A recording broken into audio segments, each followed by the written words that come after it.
From ghostly figures appearing next to an altar in a church to a ghostly soldier who died but turned up the next day for his squadron's photo, we take a look at 13 of the freakiest ghost photos ever taken. Number 13. Backseat Drivers. In 1959, Mrs. Chinnery went to the cemetery to visit the grave of her mother, as any devoted daughter is apt to do. She took some photos of the gravesite and then turned and took this picture of her husband sitting alone in the car's passenger seat. The film was developed and this came out. Someone sitting in the back seat wearing glasses, clear as day. Mrs. Chinnery swore that the backseat driver was none other than her own mother, whose gravesite she was standing next to when she took the picture. Number 12. The Bedridden Boy. The photo was taken in 1999 at the historic Worley Bed and Breakfast in Dahlonega, Georgia. It wasn't until 4 years later that this photo, which seems to show a figure resting on a bed, was really given notice. It's thought that this might be the ghost of a young man who died in the house in the 1800s after being struck by a train.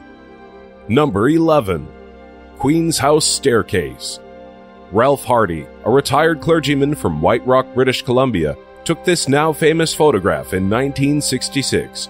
He intended merely to photograph the elegant spiral staircase in the Queen's House section of the National Maritime Museum in Greenwich, England. Upon development, however, the photo revealed a shrouded figure climbing the stairs, seeming to hold the railing with both hands.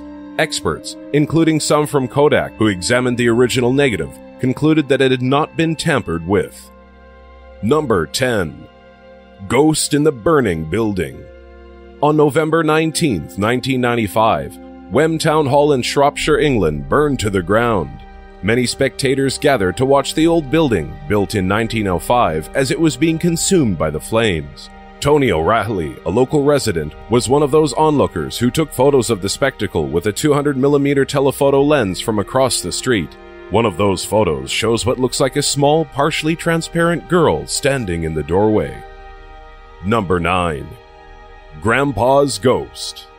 This photo was received from Denise Russell. The lady in the color photo is my granny, she says. She lived on her own until age 94, when her mind started to weaken and had to be moved to an assisted living home for her own safety. At the end of the first week, there was a picnic for the residents and their families. My mother and sister attended. My sister took 2 pictures that day, and this is one of them. It was taken on Sunday, August 17, 1997. And we think the man behind her is my grandpa, who passed away on Sunday, August 14, 1984. Number 8. The Phantom Pilot. Mrs. Sayer and some friends thought it would be cute to take a picture of her sitting in the seat of a retired helicopter. No one, Mrs. Sayer insists, was sitting next to her in the pilot's seat, although a figure in a white shirt can clearly be seen sitting there. She told an investigator with the Society for Psychical Research that she remembered feeling rather cold sitting in that seat, even though it was a hot day. Number 7. Ghostly Grip. This interesting photo was taken somewhere around the year 2000 in Manila, Republic of the Philippines. According to the Ghost Research Society, 2 girlfriends were out for a walk one warm night. One of them entreated a passing stranger to photograph them using her cell phone's camera. The result is shown here, with a transparent figure seeming to tug on the girl's arm with a firm if friendly grip. Number 6. Haunted Bureau. This early 20th century photo of a beautiful Queen Anne-style bureau was taken at the request of a furniture dealer by Montague Cooper, a well-known and respected photographer of the day. Cooper was at a loss, however, to explain the transparent hand that appears to rest near the top of the bureau. Is it a ghost of a previous owner who was reluctant to let it go? Number 5. The Brown Lady.